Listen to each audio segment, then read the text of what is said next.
Hello student and welcome to learning classes. आज हम bio का चैप्टर 4 स्टार्ट करेंगे जो कि बहुत इंपॉर्टेंट चैप्टर है, हेरिडिटी एंड इवोल्यूशन।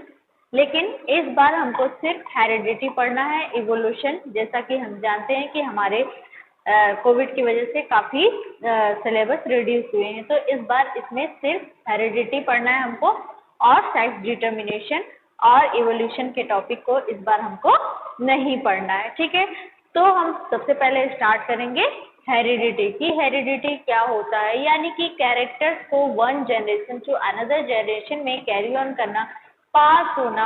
जैसे हमारे पेरेंट्स होंगे वैसे ऑफस्प्रिंग, प्रोजेनी, डीएनए कॉपी होके ही आती है। यानी कि जैसे पेरेंट्स के कैरेक्टर्स होते हैं वैसे ही हमारे ऑफस्प्रिंग, यानी कि ऑफस्प्रिंग हम बच्चे को बोलते हैं जो पेरेंट्स से होते हैं। तो उसमें जो कैरेक्टर कैरी ऑन होता है उसी को कहते हैं इनहेरिटेंस। कैरेक्टर सेम है, क्लोज है बहुत, तो हम चाहे कैरेक्टर बोले चाहे इनहेरिटेंस, हेरिडिटी इसी को कहते हैं। यानी कि कैरेक्टर जो होता है वो वन जनरेशन से अनदर जनरेशन में पासिस होता है। ठीक है, डेफिनेशन हम देखते हैं। The passes and transmission of characters from parents to offspring is known as inheritance और हेरिडिटी। ठीक है, यानी कि जो कैरेक्टर्स है वो पेरेंट्स से ऑफस्प्रिंग में पास होने को ही, जाने को ही क्या कहते हैं, हेरिडिटी या फिर इनहेरिटेंस, या और कुछ भी बोल सकते हैं। Characters pass from one generation to other या फिर next generation is called inheritance. यानी कि जो कैरेक्टर्स है वो एक जनरेशन से दूसरे जनरेशन, तीसरे जनरेशन, चौथे जनरेशन में जो पास होते रहते हैं उसी कैरेक्टर को हम क्या कहते हैं, हेरिडिटी। क्लियर? बहुत इंपॉर्टेंट चैप्टर है, धीरे धीरे आपको समझ में आ जाएगा। पहली बार हम पढ़ रहे हैं इस चैप्टर को, इससे पहले 9th क्लास तक आपने ऐसा कोई चैप्टर नहीं पढ़ा होगा। धीरे धीरे हमने रिप्रोडक्शन पढ़ लिया है, नंबर्स ऑफ कैरेक्टर्स कैसे प्रोजेनी डेवलप करते हैं, कैसे पेरेंट्स से कैरेक्टर जाते हैं, बस उसी चीज़ को इसमें पढ़ना है। एवोल्यूशन का टॉपिक टफ था, हट गया है, बट ये सिंपल टॉपिक है, आपको जल्दी समझ में आ जाएगा। ठीक है, इनहेरिटेंस, ये इनहेरिटेंस ट्रेट या कैरेक्टर कुछ भी हम बोल सकते हैं। इनहेरिटेंस एक एक्वायर्ड, यानी कि ये टू टाइप्स के होते हैं। एक तो पेरेंट्स से हमें मिलते हैं और दूसरा जिसको हम खुद से डेवलप करते हैं अपनी लाइफ टाइम में, उसको हम अपने से अचीव करते हैं, उसको कहते हैं एक्वायर्ड। और हमारा एक है इनहेरिटेड, यानी कि जो कि हमें पेरेंट्स से ही मिला हुआ है, रिप्रोडक्टिव फेज के थ्रू आया हुआ है, रिप्रोडक्टिव टिश्यू से अटैच होकर आया हुआ है, डीएनए कॉपी होकर आया हुआ है, उसको कहते हैं इनहेरिटेड। ओके, तो देखते हैं पेरेंट टू ऑफस्प्रिंग। ऐसा कैरेक्टर जो पेरेंट से ऑफस्प्रिंग में पास आउट होके आता है उसको हम कहते हैं इनहेरिटेड कैरेक्टर। सपोज में हेयर, सपोज में मदर एंड फादर, किसी का कर्ली हेयर है और एक सपोज में फादर का हेयर स्ट्रेट है और मदर का कर्ली हेयर है, तो इसमें कर्ली हेयर हो जाना ये क्या है, हमारा इनहेरिटेड कैरेक्टर्स है। स्किन का कलर, हाइट, ये सारे, यानी कि जैसे हमारे पेरेंट्स सपोज में मम्मी और पापा लंबे हैं तो बच्चा भी लंबा होगा, गोरे हैं तो गोरा होगा, हेयर के कलर और कर्ली हेयर है कैसा, वो सारी चीजें क्या है, हमारे इनहेरिटेड कैरेक्टर से, यानी कि पेरेंट्स से ही मिला हुआ है हमें, हमारा कुछ अपना नहीं है। ठीक है, these are connected to the reproductive tissue, और ये जो कैरेक्टर्स होते हैं ये रिप्रोडक्टिव टिश्यू से अटैच होते हैं। रिप्रोडक्टिव टिश्यू रिप्रोडक्शन के टाइम डीएनए कॉपी ही यहाँ पर ये कैरेक्टर्स हमारे अंदर लाते हैं। ठीक है, एक्वायर्ड में क्या होता है, यानी कि हमने अपने लाइफ में इसको अचीव किया है, इसको खुद से पाया है, किया है। जैसे the traits are develop throughout the lifetime of the individual, यानी कि वो इंडिविजुअल्स के थ्रू अपने लाइफ में इसको बनाया गया है, इस कैरेक्टर्स को डेवलप किया गया है अपनी लाइफ में। जैसे मसल बिल्डिंग, जरूरी नहीं कि हमारे पेरेंट्स भी मसल्स बिल्डर हो, बॉडी बिल्डर्स हो, हम एक्सरसाइज कर लो, या फिर बहुत सारे ऐसे एक्सरसाइज होते हैं जिससे कि बॉडी मसल्स बिल्डिंग की जाती है, बॉडी बिल्डर्स बनते हैं लोग जो हैं रेसलर वगैरह, वो क्या करते हैं, जरूरी नहीं कि वो उनके पेरेंट्स भी बॉडी बिल्डर्स हों, ऐसा नहीं होता, उसको हम करते हैं। जैसे जीनियस, जरूरी नहीं कि हमारे पेरेंट्स भी साइंटिस्ट रहे हो या कोई भी रहा हो, हम उसको स्ट्रगल करते हैं, जीनियस बनते हैं, इन सारी चीज़ों को सब दीज आर सोमेटिक वेरिएशन। इसको, ये रिप्रोडक्टिव वेरिएशन नहीं है, ये रिप्रोडक्शन के थ्रू कॉज नहीं हुआ, इसको हमने खुद से डेवलप किया है। जैसे बहुत सारी चीज़ें होती हैं, जैसे एक्टर्स बनना, एक्टिंग कर लेना, सिंगिंग कर लेना। जरूरी नहीं कि हमारे पेरेंट्स भी बहुत अच्छा सिंगिंग करते हो, बहुत अच्छी डांसिंग करते हैं, हम उसको अपनी प्रैक्टिस के थ्रू जो अपनी लाइफ में लेते हैं, अचीव करते हैं, पाते हैं, डिफरेंट वेरिएशन क्रिएट करते हैं, उस तरह के कैरेक्टर्स को क्या कहते हैं? Acquired characters. और जो हमें अपने पेरेंट्स से मिला होता है वो होता है हमारा इनहेरिटेड कैरेक्टर। ठीक है, अब कैसे पता चलेगा? सपोज वे कोई पेरेंट्स हैं, parents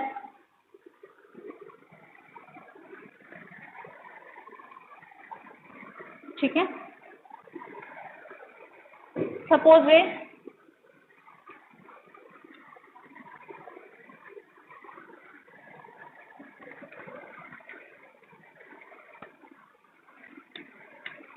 this is suppose way this is father and mother, और इनसे ही क्या होगा? ये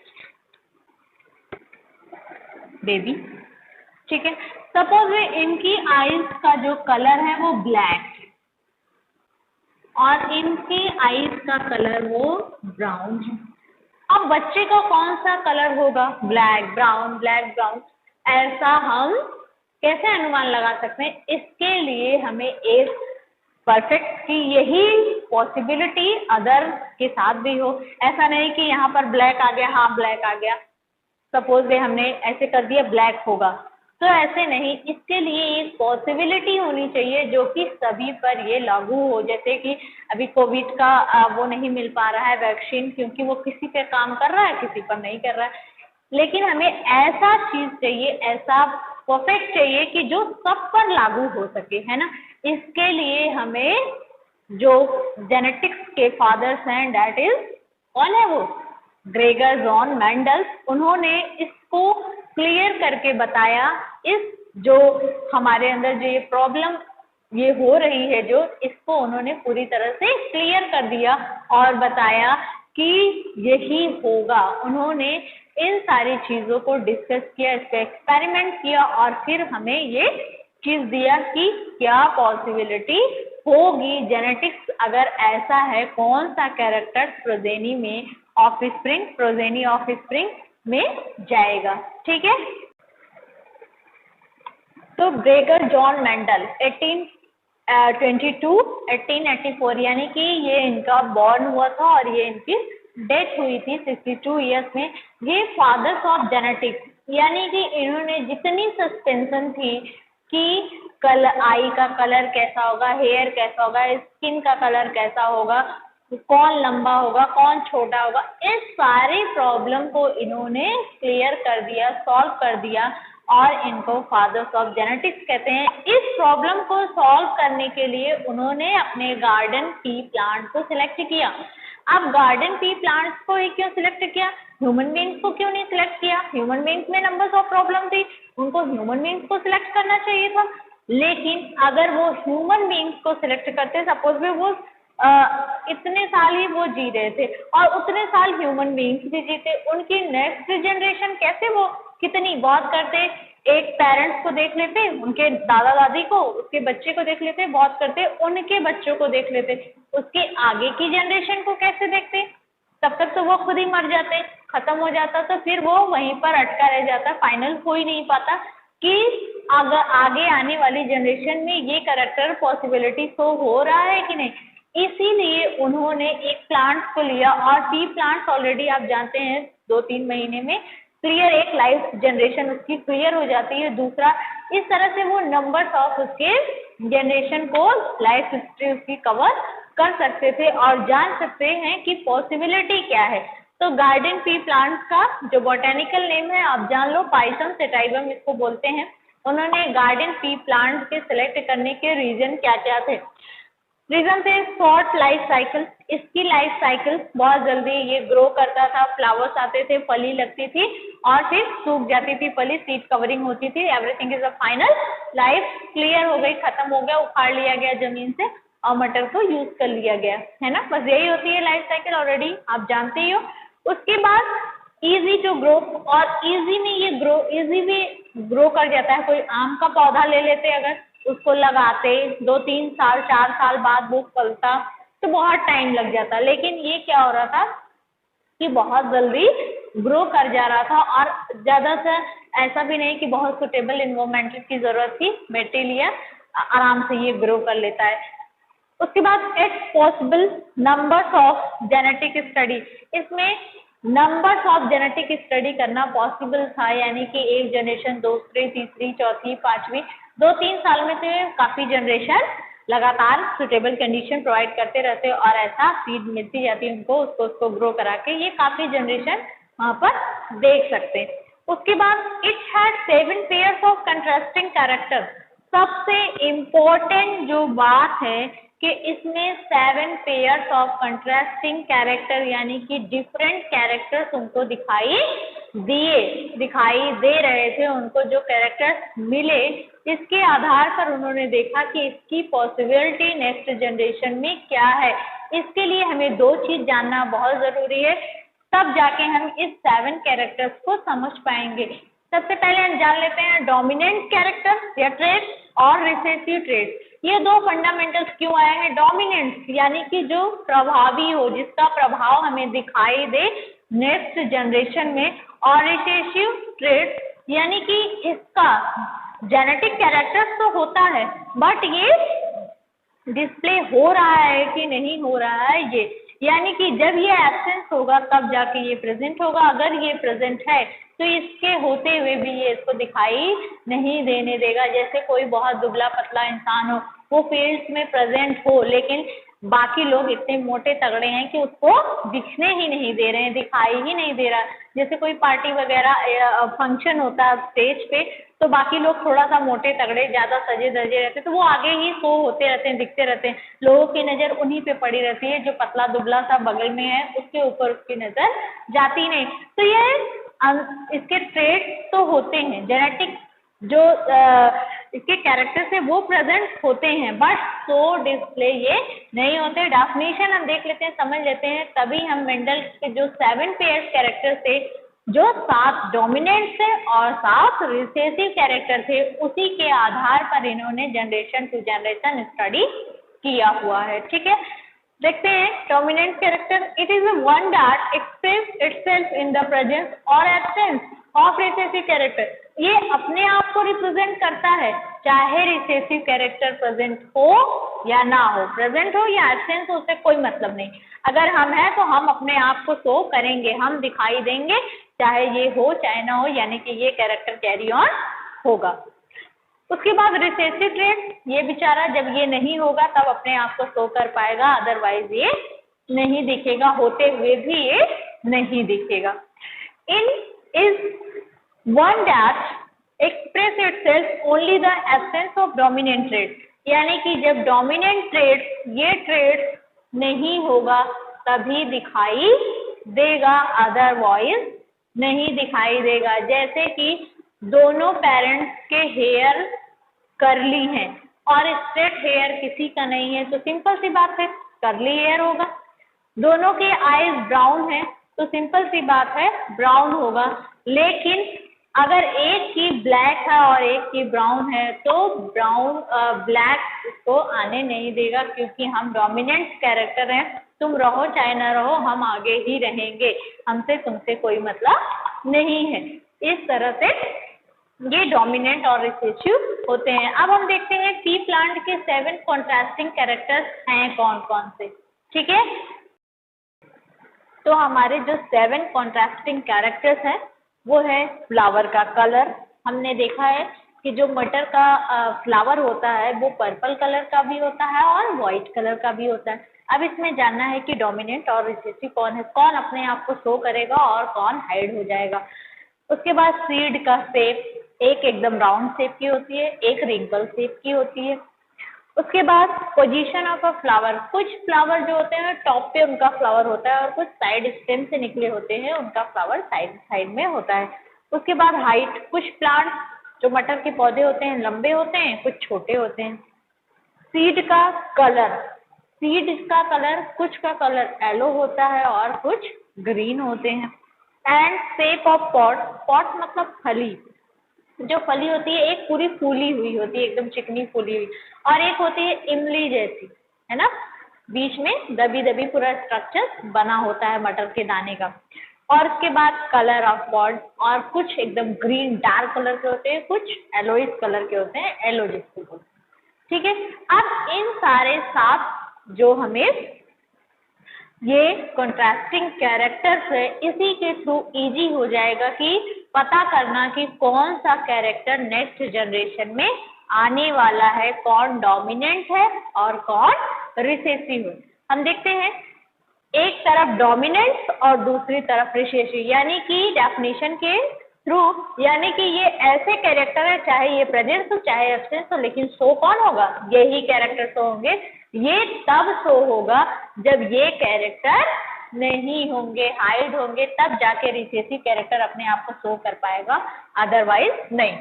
तो सबसे पहले फ्लावर का कलर कैसा है, पर्पल और व्हाइट। सपोज में यहाँ पर्पल कलर के लिए हम पी ले लेते हैं और व्हाइट के लिए डब्ल्यू ले लेते हैं, यानी कि जो हमारा न्यू प्लांट्स होगा उसका कैसा कलर होगा, पर्पल कलर होगा, ना कि व्हाइट होगा, because this is a dominant and this is a recessive. ये हाइड हो गया, ठीक है, ये कैरेक्टर कैसे हो गया हमारा, हाइड हो गया, छिप गया। उसके बाद सेम उसी तरह round shape, wrinkle shape, round shape हमें दिखाई देगा और रिंकल शेप जो है वो हमारा हाइड हो जाएगा। Side stem in a flower, अगर फ्लावर साइड स्टेम वाला प्लांट है तो यही फ्लावर साइड स्टेम में ही फ्लावर निकलेंगे, टॉप वाला फ्लावर जो है वो हाइड हो जाएगा। उसके बाद स्टाल और डॉट, यानी कि अगर प्लांट लंबा है तो लंबा वाला प्लांट से ही आएगा, डॉप वाला वहां पर हाइड हो जाएगा। और हमारा इनफ्लैटेड शेप, यानी कि जो इस तरह से पूरा जो मटर का दाना पूरा फूला होता है और दूसरा जो होता है वो इमली जैसा ऐसे इस तरह का स्ट्रक्चर होता है, यानी कि ये वाला जो है वो हाइड हो जाएगा और ये जो है वो शो होगा। उसके बाद green colour of pot dominate है, यानी कि जो पॉट जो फली होगी उसकी वो ग्रीन कलर होगी, येलो कलर वहां पर हाइड हो जाएगा।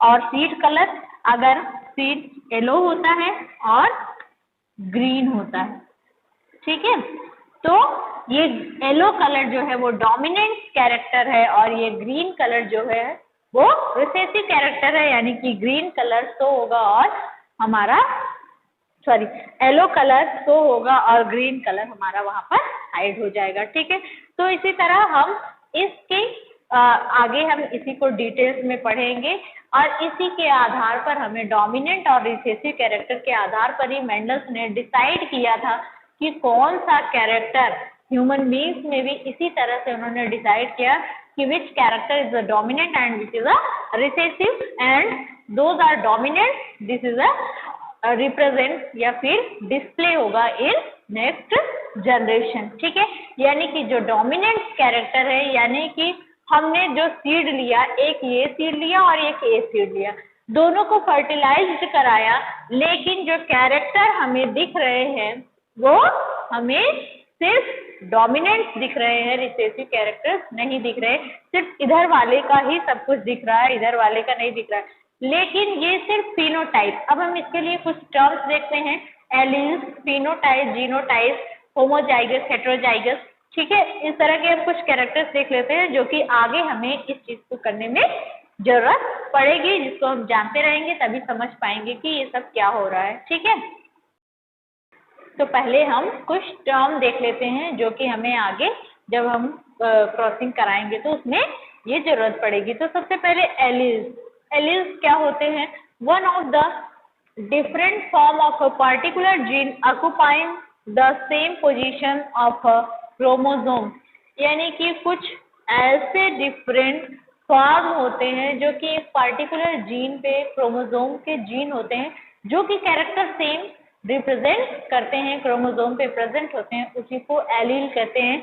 जैसे फॉर एग्जांपल हम देखते हैं, जैसे मैंने टॉल के लिए टी लिया, डॉर्फ के लिए स्मॉल टी लिया, तो ये सब क्या है, एलील्स हैं जो कि बताएंगे कि वो कैसा दिखता है, उसका अपीयरेंस कैसा है, वो दिखाई कैसा देता है।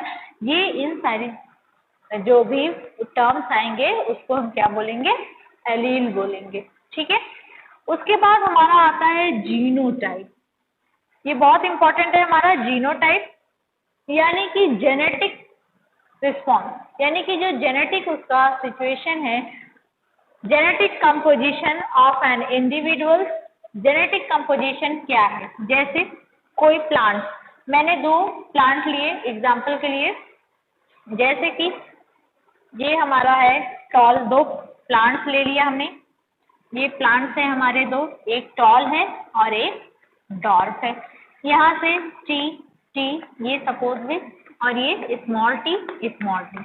अब यहाँ पर हमने क्रॉस फर्टिलाइज जब कराएंगे तो टी और स्मॉल टी, तो यानी कि ये इसका और उसके बाद इसके साथ करेगा, फिर स्मॉल टी, तो यानी कि ये इसका क्या है, जीनोटाइप रेशियो निकलेगा। इसी कंपोजिशन को हम कहते हैं जीनोटाइप। ठीक है, यानी कि ये लंबा भले दिख रहा है लेकिन इसमें डॉर्फ के भी कैरेक्टर प्रेजेंट है। ऐसे फिजिकल अपीयरेंस तो हमें ये कैसा दिख रहा है, लंबा दिख रहा है, ये भी लंबा दिख रहा है, लेकिन इसमें जीनोटाइप कैरेक्टर से ही हमें पता चलेगा कि इस प्लांट्स के भी कैरेक्टर इसमें शो हो रहे हैं, नेक्स्ट जनरेशन में इसके भी जीन गए हैं। लेकिन क्या पॉसिबिलिटी होगी कि डॉर्फ, यानी कि जैसे कभी कभी होता है कि पेरेंट्स लंबे होते हैं और बच्चे छोटे हो जाते हैं, यानी कि दादा के दादा हो सकता है छोटे रहे हो, तो ये पॉसिबिलिटी चलती रहती है। और जैसे ही ये एब्सेंट होगा वहाँ पर ये पॉसिबिलिटी शो हो जाएगी, वहाँ पर ऐसा डोमिनेंट कैरेक्टर वहाँ पर नहीं होगा, तो रिसेसिव कैरेक्टर अपने आप को रिप्रेजेंट वो वहाँ पर डिस्प्ले होगा। फिनोटाइप कैरेक्टर, फिनोटाइप क्या होते हैं, फिजिकल अपीयरेंस, यानी कि जैसा हमें दिखाई देता है। इसका फिनोटाइप क्या होगा कि टॉल, पौधा कैसा है हमारा, टॉल है, या फिर येलो कलर या ग्रीन कलर की सीड है, राउंड उसका शेप है। ये डिफरेंट ऑफ थिंग जो है वो क्या है, हमारे फिनोटाइप कैरेक्टर है, यानी कि ये फिजिकल हमें दिखाई दे रहे हैं। लेकिन इसमें जरूरी नहीं कि टॉल है तो दोनों एलील जो है वो हमारे कैपिटल टी ही होंगे, इसमें स्मॉल टी भी प्रेजेंट है। ये कैसे पता चलेगा हमें, जीनोटाइप के थ्रू पता चलेगा कि जीनोटाइप कैरेक्टर से हम देखेंगे कि इसमें छोटे पौधे जो हमारा डॉर्फ पौधा था उसका भी कैरेक्टर प्रेजेंट है। ठीक है, उसके बाद नेक्स्ट टर्म आता है हमारा homozygous. Homozygous it refers to condition when same type of alleles is present for phenotype, यानी कि इसमें फिनोटाइप, अगर वो पौधा लंबा दिख रहा है तो उसमें दोनों जीन्स भी कैसे हैं, टी हैं, कैपिटल टी हैं, इसीलिए इसका इस तरह का कैपिटल टी हमें दिखाई देगा। और जो प्लांट्स होगा उसको हम बोलेंगे होमोजाइगस टॉल या फिर होमोजाइगस डॉर्फ।